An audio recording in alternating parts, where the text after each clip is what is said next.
Hi there. What's good? My name's Alan Cox. Thank you for being here. Say hi to Bill Squire. He's here too. Yo, creepy hugs. Mary Santora is not here. She will join us later on in the program. She's running around doing some things. So we will catch up with her later on. If you'd like to join us, love to have you. 216-578-1007. Want to join us telephonically? 800-348-1007. 35192. Send me a text. If you want to watch the show, you do that at the Alan Cox Show YouTube channel. Listen on iHeartRadio. Leave messages there. I was eating almonds a little bit earlier, and I just now realized that I got a little bit of almond dust on my notepad. And, you know, I try to keep the studio as tidy as I possibly can. Even though it's not like the old days where, you know, everybody was using the same studio. Now it's just this show, and Mark Nolan uses it on his Magic morning show. Well, I should rephrase. He does a morning show on Magic. I don't know that it's a Magic show. I don't know if they have a video component on that one. I did see him one day in a top hat, and he had a cane. You know, like the ones where you tap the top hat and the rabbit comes out. So I don't know if maybe that was just a sartorial choice on his part, if he was actually doing magic in here. He's probably doing magic. I certainly didn't want to peek in because I like to be surprised. You know, Mary hates magicians because she says they're lying to you. And yeah, she likes puppeteers. We say, but we know they're lying to us. I want to know how they did it. Sometimes I do. There's a part of me, if I'm watching magic, where I'm fine not knowing. But there's also, I'm such a curious person that I'm also like, boy, I'd love to know. Because what interests me the most about magicians is when they do those, magicians reveal their secrets. It's nothing ever otherworldly. It's just as mundane and simple as you could possibly imagine. And that, to me, is the genius of it. It's genius in its simplicity. But when you're watching it and trying to figure it out, because we all do that. If we're all at some kind of illusion show, you're kind of half, at least I know for me, I'm half enjoying it because I'm also desperately trying to figure out how they're doing it. I'm like, it can't be that. I'm a rational person. I've got a couple of thoughts rattling around in this noggin. Maybe I can figure it out. Not once. I don't think I have one time ever figured it out. Penn and Teller, I think, for a long time, they did a thing where they would, once in a while, they would reveal, you know, how they would do this and that. But I think they also have a show where people can try to trick them, and they tell the, you know, other illusionists. I forget what the show might have been called BS. Yeah. Penn and Teller had a show called BS. Great show. And wasn't that where other illusionists would try to fool them? No, that was... Or they were debunking myths. On BS, it was more, they talk about like vaccines and stuff like that, or, you know, just they debunk myths or just like disprove misinformation and stuff like that. Like their version of Mythbusters. Yeah. Yeah. The one where they're... I can't remember the Allens. It's called Fool Us or something? Yeah, okay. Something like that. But the Allens who do, you know, they're Cleveland magicians. Yeah. And they do shows over at the Alex Theater at the 9 are always Did they get on that show? Yeah, they were on that show, and cool. It was pretty fun. It's a fun show. Is it still on? I love magic. I don't think it is. Okay. But it might be. I just don't know.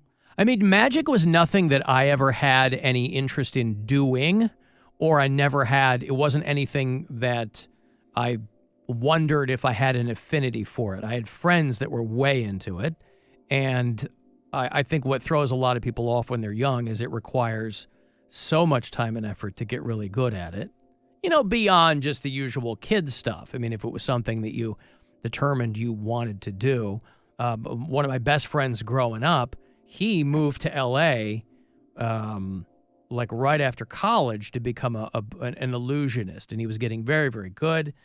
He was killed in a car accident about 18 months into him being there. But he was the only one I could think of that was really, really, like, had a skill for it and an affinity for it.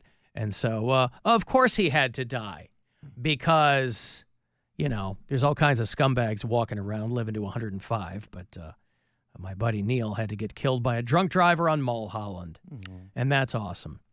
But, it was nothing that ever interested me, but when I see somebody do it, a few years ago when we talked about that Derek Del Gaudio show. I love that show. Yeah, I thought it was just fantastic.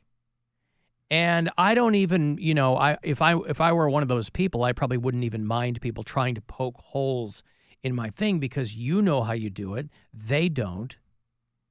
And I wonder if it's more fun or less fun now to be in that line of work now that everybody kind of is constantly trying to poke holes in things. And there's so many people that are, they make their career out of revealing different illusions and tricks and stuff like that. Yep. Because what happens, and obviously this is not to a person, it's not necessarily epidemic of the illusionist industry itself, but look what happens when you take too long in between working. David Copperfield, right? This guy's getting into trouble. Mm-hmm. This is a guy who, women say, oh, he did vile things to me years ago because, he was a nerd growing up. He spent all his time trying to perfect. That's the irony. You spend all your time trying to perfect your craft, and then you become older and you do it, and you're world renowned, and then you're trying to but you're still a nerd. In your brain, in your mind, you're still trying to make up for lost time. And, That's why I love Chris Angel, the rock and roll. The Mind Freak? The Mind Freak, the rock and roll musician. You ever seen his? I got high with him one time. You ever seen his band? No. He's got, on YouTube, he had a band. I can't remember what it was called, but they got a music video on there where he's performing hair metal, but also doing magic in the music video. Okay. And it is just as good as you think it's going Listen, I love magic and music videos. Mm-hmm. When I was a kid, ZZ Top, they would just swing their arms, and next thing you know, there's an old car with a bunch of hot chicks laying all over it. I don't know how they did it. But they managed to do it. Magic and music videos, underrated. But yeah, Chris Angel, the Mind Freak. My thought was always, you're clearly spending a lot of time on your abs. Is that taking away from your devotion to your craft? Because doesn't seem like it. He seems like a pretty good mind freak. He's very, very good. When it comes to mind freaking, he's the guy I think of. I'll tell you what, if you were to make a list of your top, people go, oh, who are your 5 favorite bands? That's usually simple for most people. If you were to say to me, Alan, name me your top 3 mind freaks. Man, I couldn't do it. I'd start with Chris Angel. I got nothing for 2 and 3. So on that front, he is still our preeminent American mind freak for people who want their minds freaked. It's Chris Angel, Don't You Want My Love? There you go. And yeah. Was that a rhetorical question? That's his song, the music video where he's running around stage and some very colorful pants. And yeah. Well, he definitely had the abs for it. If I look like that, I'd never put a shirt on. But he's got a jacket on, but it's no shirt underneath. So it's he's got he always had like one of them Sgt. Pepper jackets on or something. He's got more of a bedazzled nice clay leather jacket kind of thing going. Yeah. Hickory dickory dock. You can't figure out my trick. No. I'm not good at rhyming either. I got a break. If you're on hold, I'll get you on the way back. 35192 if you want to text for anything else. It's the Alan Cox Show. Everywhere on our free iHeartRadio app. Or whatever smart device you have. Just tell it to play the Alan Cox Show on iHeartRadio. If you missed our 2024 iHeartRadio Music Festival, presented by Capital One. Las Vegas, make some noise! You can now watch the best moments exclusively on Hulu, beginning October 7th. All right, you guys are up for a party, I can tell. You'll see the biggest festival headliners from around the world assembled on one stage on one show. This iHeart energy is so incredible. Big Sean, Camila Cabello, Doja Cat, Dua Lipa, Gwen Stefani, Halsey, Hozier, Keith Urban, New Kids on the Block, Paramore, Shabuzi, The Black Crowes, The Weeknd, Thomas Rhett, Victoria Monet, and a special performance by Coldplay's Chris Martin. Thank you to iHeart and everything for having us. This is the only time you will see a lineup of superstar performers like this on one stage on one night. Get louder than ever. See it all at our 2024 iHeartRadio Music Festival, presented by Capital One. Streaming only on Hulu beginning October 7th. After 31 years in Washington, just how much has Sherrod Brown changed? When he first wanted our vote, he said this: My allegiance will be to Ohio and to the communities in Ohio. To Ohio.